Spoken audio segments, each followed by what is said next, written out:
সবাইকে অসংখ্য ধন্যবাদ। আর ধন্যবাদ এই কারণে জানাচ্ছি যে আমার 777টা সাবস্ক্রাইবার। আর একদিক থেকে মানে মনের ভিতরে একটা কষ্ট থেকে যায় যে প্রায় 1.5 বছর ধরে ভিডিও করে মাত্র 777টা সাবস্ক্রাইবার।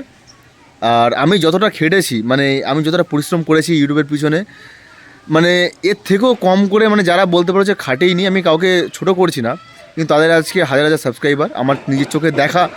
তো সেই তার জন্য একটা কষ্ট থেকেই যায় মনের মধ্যে, কিন্তু কিছু করার নেই, ভিডিও করে যেতে হবে। কারণ ইউটিউব একটা লং জার্নি, আর এটা বিশ্বাস করি যে খাটতে হবে। কারণ কিছু বলার নেই, হুট করে হয়তো তোমাদের আশীর্বাদে, তোমাদের সাপোর্টে হয়তো কোনো দিন আমি হয়তো আমার চ্যানেল মনিটাইজ হয়ে গেল। আর সেই আশায় আমি ভিডিও করে যাচ্ছি। আর তোমাদের সাপোর্ট খুব দরকার, অনেক পরিমাণে তোমাদের সাপোর্ট দরকার। কারণ তোমাদের সাপোর্ট ছাড়া আমার এক পাও এগোনো সম্ভব নয়, তোমরাই সব কিছু। আর ব্যাস, এই ভিডিওটা সেই জন্য করা, জলদি 1000 সাবস্ক্রাইবার কমপ্লিট করে দাও। আমি এর আগে অনেক ভিডিও বানিয়েছিলাম,